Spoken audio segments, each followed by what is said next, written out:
My name is Laura Gargis. I'm one of your GHC librarians, and in this video I'm going to walk you through some resources to help you with your assignment upcoming in this class. Let's start with the library homepage. The easiest way to get to the library homepage from highlands.edu is to click on Quick Links in this blue bar at the top of the page, and then under Helpful Links at the bottom, click on Library. This will take you directly to our library homepage. Some things to know about this page. If you scroll down on the left-hand side, you'll see our current library hours. As you know, for right now, all of the library physical locations are closed, but we are here to serve you virtually and help with any library questions, 8 a.m. to 7 p.m. Monday through Thursday and 8 to 2 on Fridays.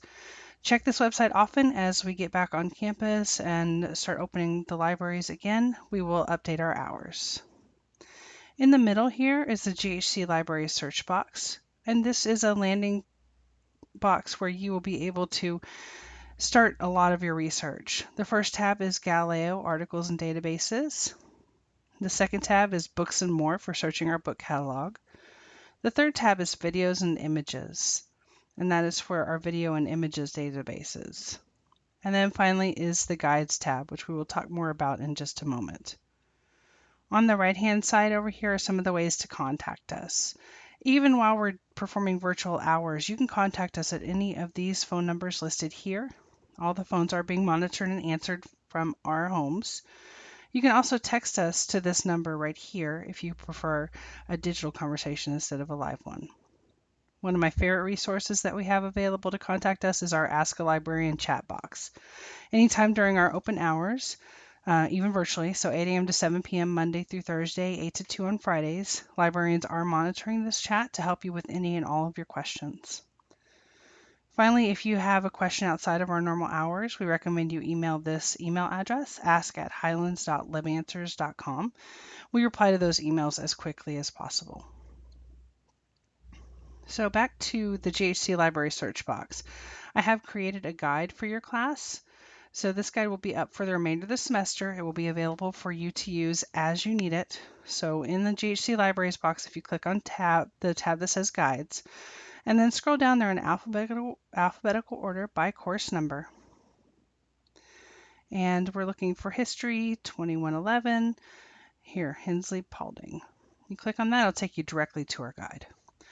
The first thing I'd like to point out, and the only thing really I need to make sure that you remember from this video, is how to contact us. Number one, your librarians really love to do this. We love to be able to help you with any and all of your research questions. So that's why I put the Get Help tab, the very first page on this guide I created for you, so that you can remember all the ways to reach out to us. So it does have all the phone numbers that we talked about earlier. Also has the chat box for Ask a Librarian. Has my direct phone line and email. Email is the best way to reach me right now. This page in the guide is a tab about the research process.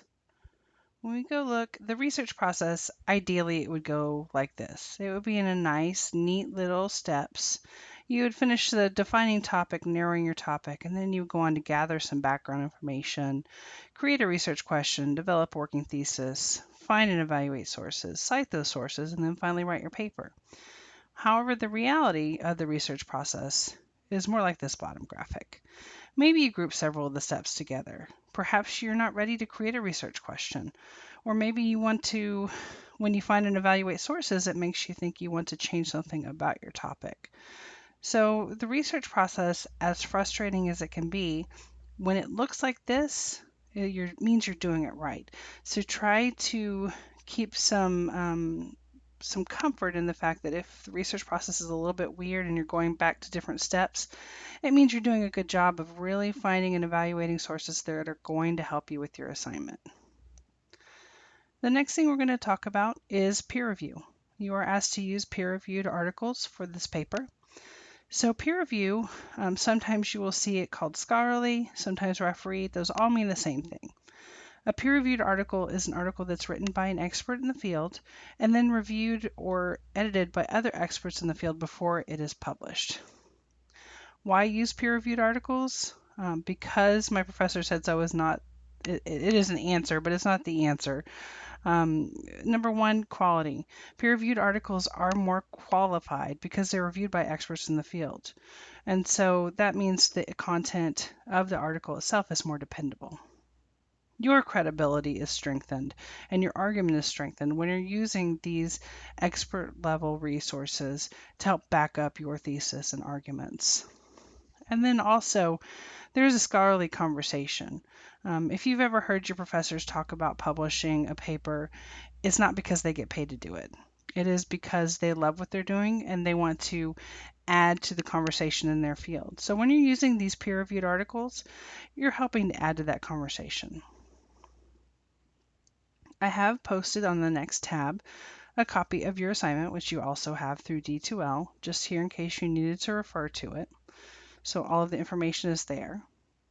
The things that I want to point out here for our video today are going to be the fact that you need to have at least one peer-reviewed secondary source obtained through the GHC library resources. And that is what the rest of our time in this video is going to be spent looking at. So by saying we need one peer-reviewed secondary source, then it has to be peer-reviewed and it has to be reviewed by an expert in the field before it's published. And then secondary source is just not primary. So instead of somebody writing about an event that they actually witnessed, as you often run into in history classes, those are called primary sources. A secondary source is somebody writing about something when they weren't actually there to see it. So we'll talk a little bit about research prep. Research prep is important. It doesn't mean that you have to spend hours doing it, but taking just a few minutes to line up some things and prepare for your research means that things are going to go a little bit more easily when you actually get to the research. So I put a couple of subpages here under this tab. The first one is making choices. Doing research is almost just like when you are trying to choose a restaurant to go out to with your friends. So research is just a series of choices. Think about the way that you choose a restaurant to eat with your friends. What type of things do you take into account? Maybe the location of the restaurant compared to your friends' locations or your location. What type of food you and your friends like. What is open, what restaurants are open at the time you actually want to go eat. The next things you may consider, how do you find information about the restaurants you are choosing from? So if you have several restaurants you're choosing from, you may go to the internet to find out more, maybe look up their menus to find out specifics about cost or particular foods they have. You may get recommendations from others, people that say, oh, I've eaten at that Mexican place, it's great, or I love Chinese food from such and such. And maybe you have previous experience with the restaurants, and so you help base your choices off of that. What might make you change your mind once you've decided? So once you've chosen a restaurant, maybe you get there, it's too busy. Maybe you get there and it's closed unexpectedly. Or maybe you just don't feel like eating Mexican food that day. So there may be some times when you actually kind of on the fly make a different decision. To tie it together, writing a research or doing research for a paper is just like that process of picking a restaurant. Your assignment gives you the details that you need regarding how many and what type of resources. So that's the same thing as taking different details into account when deciding on a restaurant. Your topic guides you on where to search. So where you're going to find information about the restaurants you're choosing from. And then evaluating your resources helps decide if you should move on to another option or stick with what you've got. That's the same thing as kind of changing your mind once you've already decided on a restaurant. The next subsection of this tab is keyword prep. So a keyword is if you were going to describe your topic to somebody outside of this class, it may be just 2 to 4 words. That is going to be your keywords. So it is the really core words within your topic sentence or statement, or even research question. On the left-hand side of this page, I have placed a worksheet that you can use to determine your keywords and do some research prep. You can use this worksheet or you can do all of this on pencil and paper as well. However you choose to do it, these are the main things that you want to make sure you are trying to get down before you actually start your research. So in the keyword worksheet, the first box is just going to be your topic or your research question or your thesis in sentence form. Go ahead and write it out.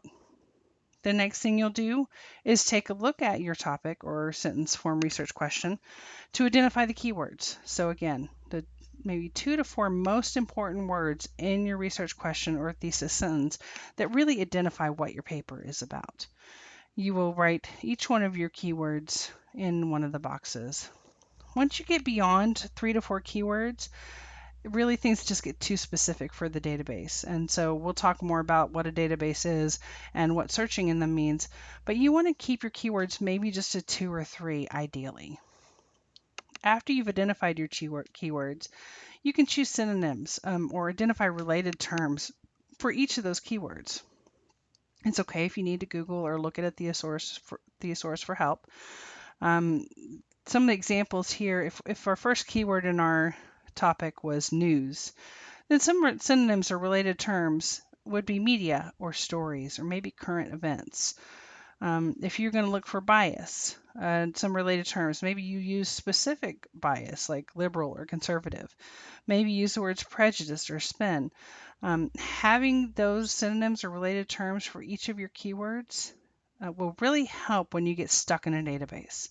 So you'll write down your synonyms or synonyms or similar phrases for each of your keywords in these boxes. Once you're done with this form, you can click Submit. It'll pop up a window for you to enter your email address. That's not so I can look at this or grade it. That's just so I can send a copy of your results to you in email so you have that available when you actually begin your searching. Deciding where to search is the final preparation you should do when you're doing your research prep. Really, this is going to come to you from your assignment. What type of resources are allowed for the assignment? Peer-reviewed articles only? Yes, for this assignment, peer-reviewed only. What type of information are you looking for? So beyond the assignment requirements and resources, what does your particular topic or research question call for? Somebody doing a topic on one thing for their paper may have different answer to this question than yours. And that really just depends on maybe doing some searching and finding what it is that works best for your topic, or maybe you have an idea before you get started so you know what you're looking for. Definitely ask a librarian if you're unsure. So if you're about to start searching and you're like, I don't know what I'm looking for, reach out to us and we can help guide you through that. Also, something you want to consider, is there a discipline-specific database that would be helpful? I have added some discipline-specific databases to this guide that we will go through so that you know you may use those. It's just something you want to think about in general as you start researching. So we'll go ahead and talk about finding articles. You've done the prep work, you have your keywords, you have your related terms, you know you want to search in Galileo. So there are a couple of options when it comes to Galileo. We have the Galileo Discover search box, like you see here. This is also on the library homepage. It is searching the core base everybody has access to group of databases.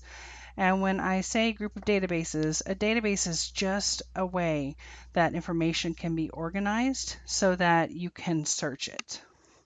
So Galileo is just one large group of databases, lots and lots of different disciplines or subject areas, lots of different types of results like articles, books, media. So it's a really enormous resource. And Galileo Discover searches that core basic group of databases that everybody in Georgia has access to. However, as Highland students, you have sort of a pro version where we have purchased some databases in addition to what you have access to through Galileo Discover that may help you with your research.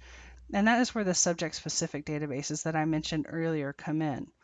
I have put links to JSTOR and America History and Life here. Those are two subject-specific databases that are not included in a Galileo Discover search. Again, when you search Galileo Discover here, JSTOR and America History and Life, those results won't come up because they're kind of a separate resource. Clicking on either one of these links will take you directly to the database, and so you can search in a little bit more detail. I'm going to go ahead and go into JSTOR. You can click on the title of the database to get to it. Sometimes JSTOR takes a little bit longer to load than others, and so we're just going to give that a moment to open up. And I think it's coming up now. Be patient with your computer, be patient with the databases. Sometimes it just takes a little bit of time to get there. So this is the JSTOR homepage. I always recommend that you use your advanced search screen. The JSTOR advanced search page looks like this. And I like to recommend the advanced search page not because you have to be a librarian or you have to be super well versed in research to use it. It lays the information out so that the database knows exactly what you're searching for. When you're using Google to do a search, just to compare, Google uses an algorithm. So it can take your full text question, do some calculations, and make a best guess at what type of websites you would like to see. And it often does a fairly good job. But the academic databases that you're looking at to find peer-reviewed resources in is a lot more, they search a lot more literally. They're looking for exactly what you tell them to look for. There isn't any interpreting to be done with these searches. So this is the advanced search screen for JSTOR. It has a couple of lines where you can put your keywords. You can add boxes if you want. If you only want to use one or two, you can. Whatever works with how many keywords you came up with for your search. Down below that is select an access type. You can either do all content, which may come up with some items that you don't actually have access to, or leave the default as content I can access. Below that, for JSTOR, I also specifically recommend that you click articles under item type. That way you're going to exclude things like reviews, full text books, research reports, pamphlets, and other miscellaneous types of media, so that when you've got your results, you're just looking at articles, which is what's required for this particular assignment. Below that, you can do something like select a specific language that the article is written in if you want. You can always also put publication dates in if you have a specific requirement from your instructor. Down below that, just a little bit further, are the disciplines listed for JSTOR. So JSTOR is what we call a multidisciplinary database. It contains information on all of these disciplines. Something that'll really help you narrow your search down when you're searching in JSTOR is to select one or several of these disciplines to help really get articles that relate to what you're looking for. After you've selected everything that you want to select in the advanced search screen, you can click the search box down at the bottom of the page, or you can go back up here and there's a search button up here.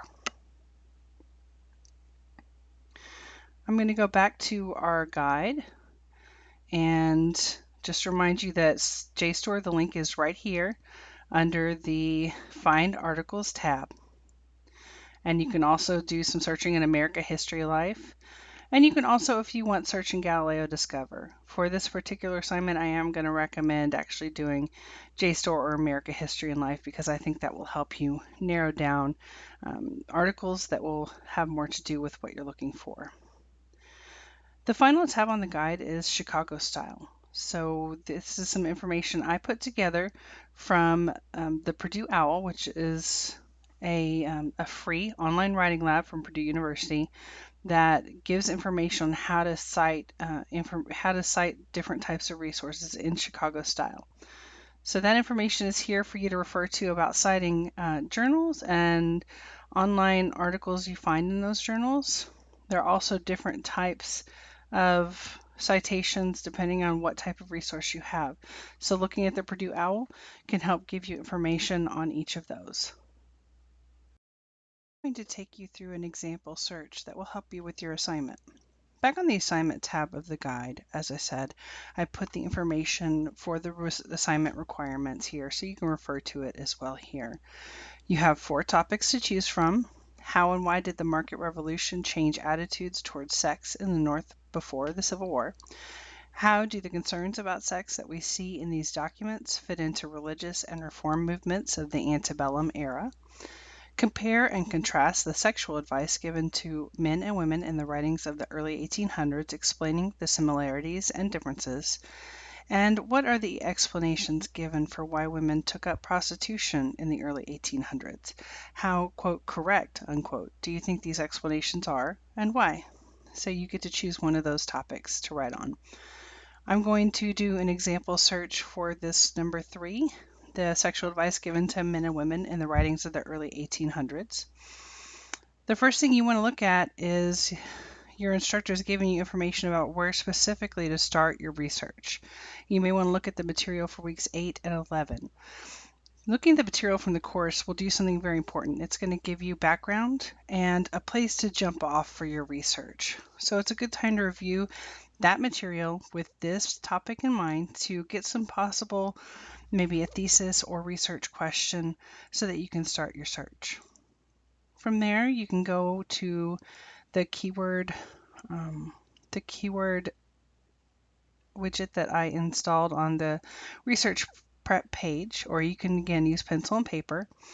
You type out your thesis that, whatever your thesis or research question is, maybe were women given different sexual advice than men in the early 1800s.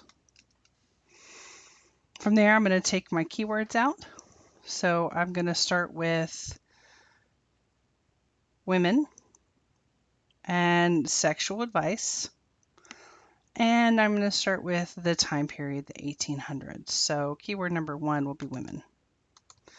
Keyword number 2 is a key phrase. It's 2 words, so sexual advice. And keyword number 3, again, is the time period or the 1800s.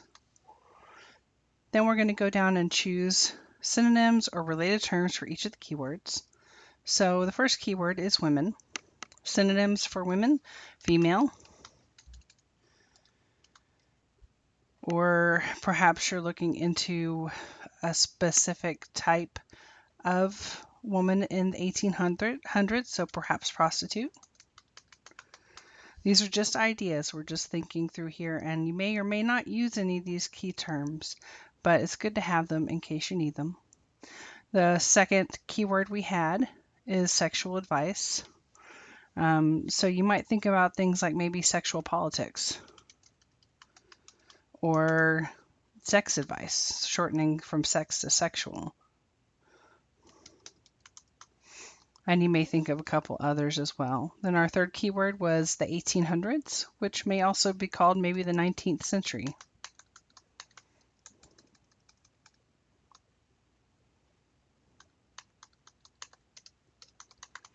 Or perhaps you want to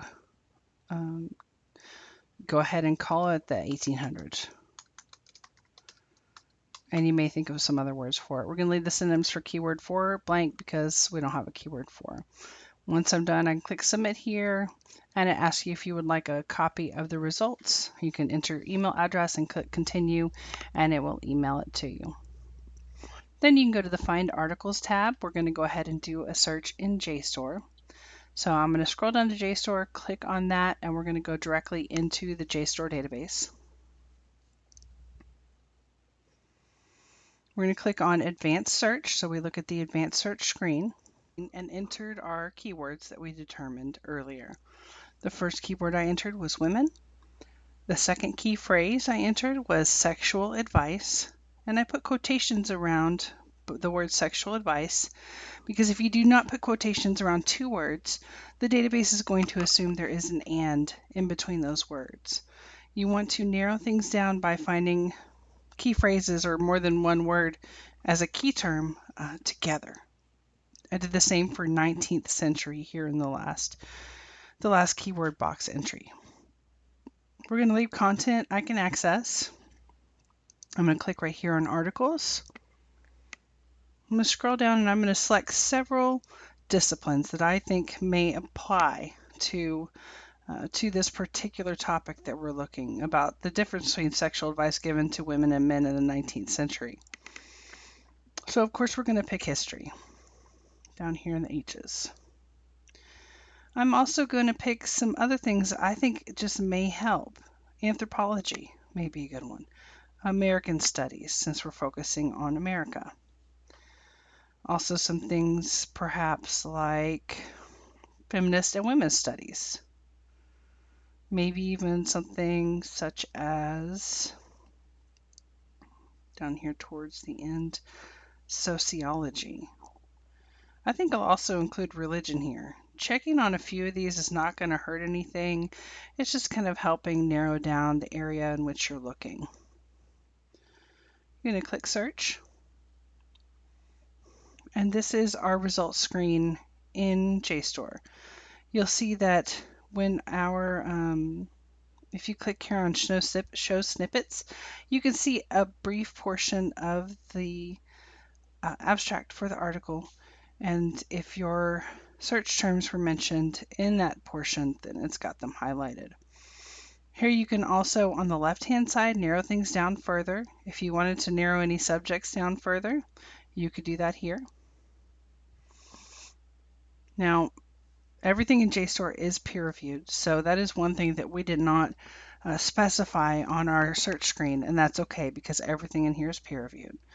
So the next thing I would recommend is to look down the articles, the first couple of articles in the results, just to see if they work with what you were thinking as far as your topic goes. If not, excuse me, then this is a good time to go back to the advanced search page and make some changes. You can click modify search here. You know, make some changes to your keywords. Perhaps use one of the related terms or synonyms that you found. Changing any of these words that we searched for will bring you a very different set of results. Say you wanted to use this first article, so we'll go ahead and click on the article to take a look at the details. In JSTOR, you will see the PDF of the article where you can actually read through it page by page. On the left-hand side is all the information you would need to cite this particular journal article. So it tells the title, it tells authors, where it was published and when. So it gives you all that information that you would need to help cite the item. Down below that is the JSTOR stable link. This is sometimes what you may hear called a permalink. This is the best way to get back directly to this article. If you copy and paste this in a Word document, for example, clicking on the link will take you directly here back to this page. Over here also on the left-hand side are the topics that are, the subjects, I'm sorry, that are assigned to this article. Clicking on any one of these would take you to sort of a landing page for the topic. And you can also search further within the topic. I'm going to go back to our results page for now. You can also click Cite this item. And since you're using Chicago for this assignment, you can copy and paste this into your bibliography page. However, this pulls information directly as it is entered into the database. So if anything about how the article that you're using was entered wrong, then you need to fix it so that it completely follows the Chicago citation style. So you would want to copy and paste this in, but then take a moment to find another example that you could compare it to. Make sure all the capital letters are right. Make sure the periods and commas are in the right places, that everything completely follows the style. So this will save you a lot of time, but then just make sure you do double check the citation. Over here on the upper right hand side, you have the download PDF. You can download and save a copy of the PDF of this article. You can share the article if you'd like by email, for example. And then again, you can use that JSTOR stable link to copy and paste into maybe a Word document and return directly to this article. Going back to the results, you can again just go down the list and click on any that may be of interest for you to look at. Feel free to change your search terms as you wish to help narrow things down or give you different articles. Thank you.